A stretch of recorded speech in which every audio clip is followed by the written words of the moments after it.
What's up, guys? BC Builds, another video on the tattoo machines, some of the ones I rebuilt. Um, just wanted to show you I finished, well, for the four main machines I use, well, not really, use here.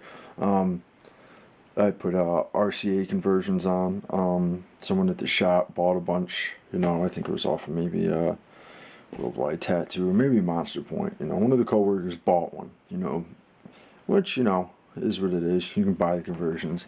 And I was really highly unimpressed with them. It's not that they were bad, but for like $7, $8 a pop, I would expect something much nicer but no. So anyways, the first one I'll show you, which is, this is my shader. It is a cast iron frame. I was doubtful when I ordered it, but it is. I had to shave the spring saddle down a little, put an angle on it. It was a little too high, but as you can see, it is a RCA jack. Wire goes to the top. I don't like, well, whatever. I just didn't like the way it looked with the RCA connection up here. It is a needle bar wrapped around. You've seen that before on YouTube. And then I got to clean it up and grind it down a little bit, but I just put it through both sides of the bar, the needle, and soldered it on this side and soldered it on that side, so I can still use a clip cord, or I have the needle bar and it's a little flex to it so it'll give instead of snapping. I think it looks pretty neat. It wasn't really meant for looks, angled up so it doesn't fall out. I just felt this functioned pretty well. On to the next is my color packer. I did pretty much the same thing.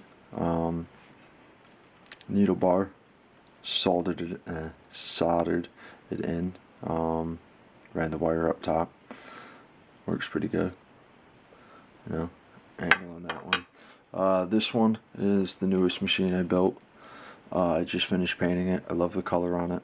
I'll show you. It's like an ocean blue with red coils, the blue armature bar. But the RCA jack on this one is actually built right into the frame. I drilled right through, as you can see, and I love it. Even though it's not an angle upwards, the clip cords I made the RCA cords are actually, they have really tight ends on them, so they don't really fall off even if they're pointed straight down. So that's pretty cool. I like this one. I'll fuck up the paint. It's still really not, well, it is dry, but it's been less than 24 hours. And then on this one, it's a little different. It's actually a quarter, well, was a quarter, cut. And the cord did stick straight up, and I just bent it. Quarters conduct electricity really well. Well, it's an older quarter, so I think it's pure nickel. Maybe not, I'm not sure. I don't know if it's plated or not. I can't really see through the camera. Whatever it is, I just wrapped the cord, or the cable, the lead around, and the back binding post. But I never really worried about doing the RCA connections until everybody in the shop started doing it. And the machines at my shop are still clip cord because I have a dual power supply there. But the one I have here, I have the little switch box, but I don't really like using it. But this knockoff Stealth supply isn't dual, so I can't plug the liner and the shader in. So just switching between clip cord, especially I want to use my homemade clip cord, which is this one, which has a heavy ass duty spring on it, and they're big ass fucking copper bolts on the inside, so it's kind of a bitch to put it on some of the machines.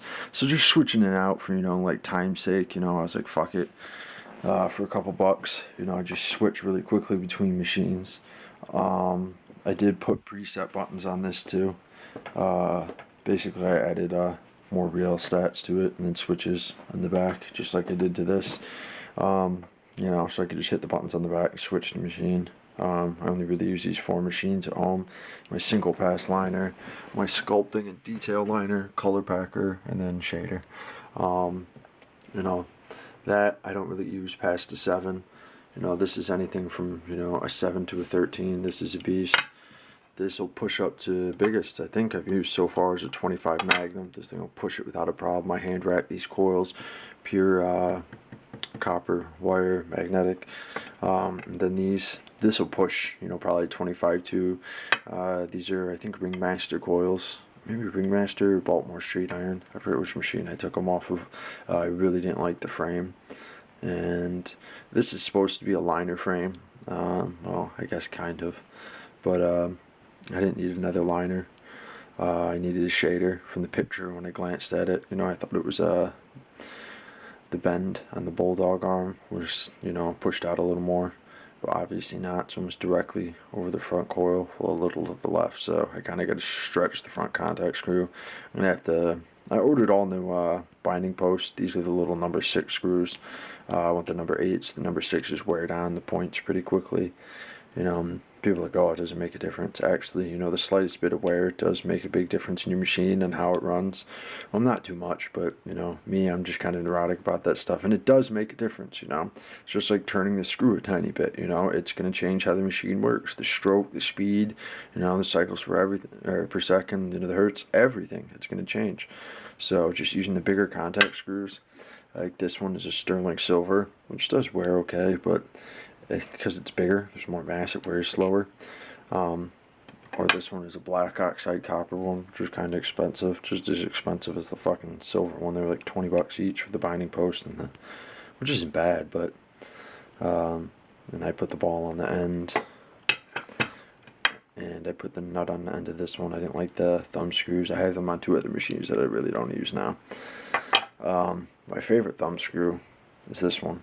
It's actually for 2 vice. It was originally 2 vice off another machine, but I just turned that bitch quick as hell. But because it's got so much leverage, if I turn it too much, no matter how tight this Allen bolt is, it'll rotate the whole fucking thing. If you guys got any questions, no, I'm not really planning on selling any of these shits. Well, I do sell machines, but I really don't want to do it as a commercial thing. I sell them to people I know. I put a few on Craigslist and eBay, and they all sell pretty quickly. I haven't been tattooing that long, but I have I've been building things my whole life. Every job I've ever had includes building stuff or electronics, so I have an extensive background. And now that I've been tattooing long enough to know how a machine should work, I'm actually starting to build my own line. I started cutting my own copper frames and brass. I haven't gotten to iron yet. I don't have a forge, or I do have somebody with a CNC machine that cut a couple frames for me, but I don't know if I'm going to actually put them into production. If you guys want to see them, they're not together yet. I finally just got them back today. They're still raw. They have to be cleaned up. But if you guys want to see them, send a request and I'll make a video when they're done. Alright guys, any questions or whatever, hit me up in the inbox or the comment section.